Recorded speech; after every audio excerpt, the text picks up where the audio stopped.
Coat चिकित्सालय में पिछले काफ़ी दिनों से हो रही मौतों, जिस तरह से बताया जा रहा है कहीं न कहीं ऑक्सीजन की कमी को लेकर ये मौतें हो रही हैं। और अब तक के जो आंकड़ा आया 1 तारीख से लेकर 14 तारीख का, वो लगभग 251 मौतों का आंकड़ा आया। देखने वाली बात होगी, बहुत गंभीर बात है। आखिर में इसी बात को लेकर ब्यावर के विधायक शंकर सिंह रावत ने आखिर में यहाँ पर चेतावनी दी थी 3 दिन पहले कि अगर इन ऑक्सीजन गैस का अगर प्लांट नहीं लगाया गया या ऑक्सीजन की पूर्ति नहीं की गई तो आखिर में धरना देंगे, धरना ही नहीं देंगे, आमरण अनशन और सभी तरह की कार्रवाई करने के लिए तैयार है। लेकिन ब्यावर के लिए पूरी तरह से ऑक्सीजन की ज़रूरत है।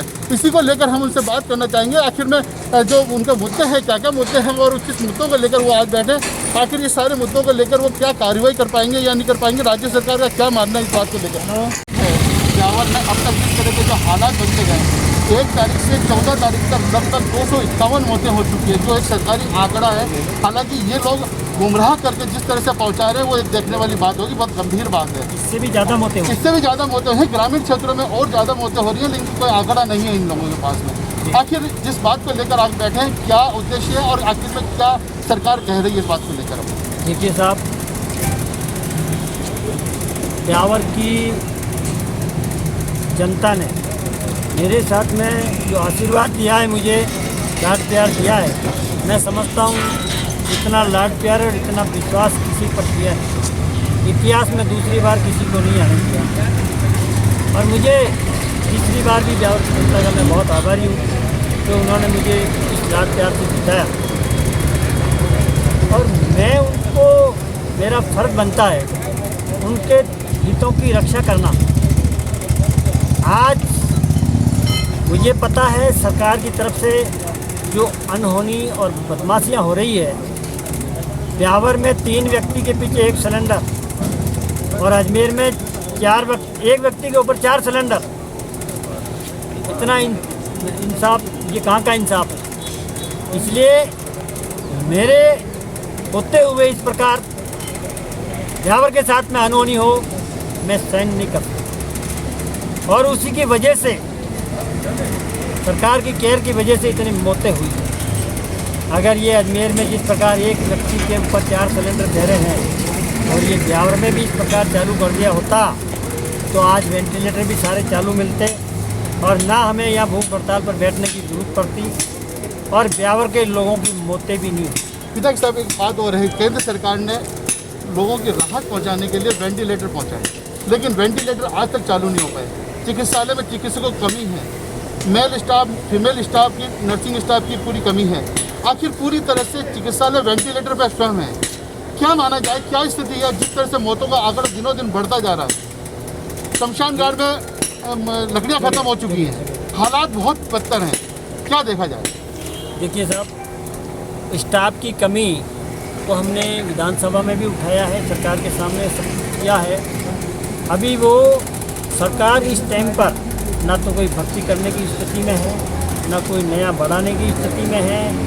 और रही बात वेंटिलेटर की, तो एक वेंटिलेटर को चालू करने के लिए कम से कम 10 ऑक्सीजन सिलेंडर की जरूरत पड़ती है। ज़्यादा 12 तक भी हो सकते हैं, लेकिन कम से कम 10 तो चाहिए ही चाहिए। अब आप हिसाब लगाओ, 60 सिलेंडर अपने को टोटल मिल रहे हैं यहाँ ब्यावर में, तो 6 वेंटिलेटर ही चालू हो पाएंगे। अब वो 150 मरीज भर्ती हैं, उनको अपन क्या देंगे, ये समझ में नहीं आता। इसलिए डॉक्टरों की भी ये मजबूरी है कि वेंटिलेटर को चालू कैसे करें, बीमारी ये हो रही है। मैंने ये भी कहा है, जो स्टेट से हमारे विभाग के जो अधिकारी और इनके जानकार आकर के यहाँ ट्रेनिंग भी देके गए हैं वेंटिलेटर की, किस प्रकार का वेंटिलेटर को चालू किया जाए, कैसे क्या होगा, वो सारा इनको बता के भी गए हैं। लेकिन आवश्यकता इस बात की है कि उसमें ऑक्सीजन सिलेंडर हो तो सारा काम।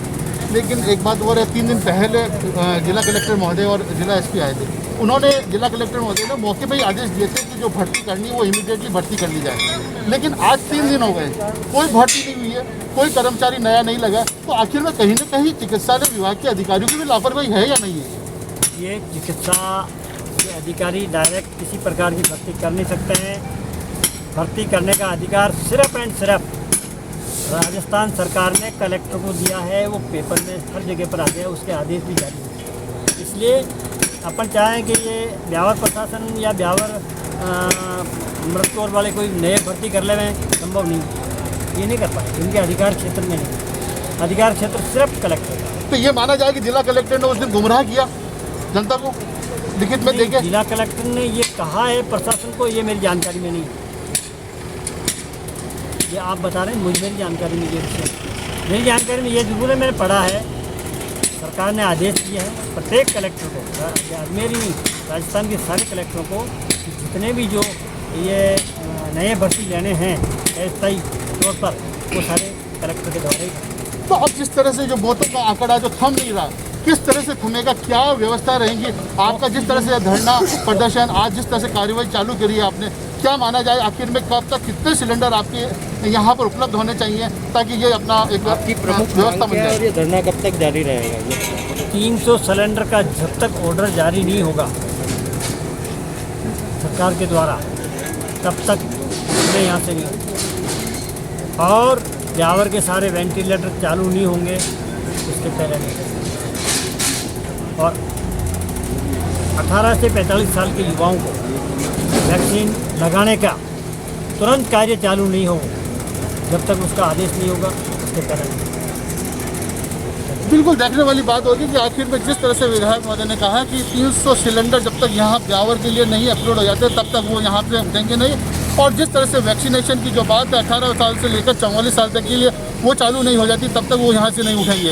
इन सारे मामलों को लेकर विधायक आज उन्होंने धरना प्रदर्शन शुरू किया है। अब देखने वाली बात होगी कि प्रशासन कितना भूख हड़ताल शुरू की है, जिस तरह से बताया जा रहा है आखिर में। अब ये सारा देखने वाली बात होगी प्रशासन कितना एक्टिव होकर ये सारी चीज़ों पर कार्रवाई कर पाता है या नहीं कर पाता है, ये एक देखने वाली बात होगी। बहरहाल विधायक शंकर सिंह रावत आज ब्यावर विधानसभा क्षेत्र के जो यहाँ पर उपखंड अधिकारी कार्यालय के बाहर धरने पे बैठे हैं, भूख हड़ताल पे बैठे हैं, और इनके साथ में तमाम कार्यकर्ता भारतीय जनता पार्टी के बैठे हैं। भारतीय जनता पार्टी के वाइस चेयरमैन है, और उसके अलावा गणपत सिंह जी रावत जो जवाजा पंचायत समिति के प्रधान हैं, उसके अलावा कई तमाम कार्यकर्ता जो भारतीय जनता पार्टी के यहाँ पर उपस्थित हैं, और सभी इनका समर्थन में बैठे हैं। अब ये सारी बात प्रशासन कितने दिनों में इसको पूर्ति कर पाता है, ये देखने वाली बात होगी। सारा समय के लिए प्रकाश भाट के साथ विष्णुदत्त धीमान।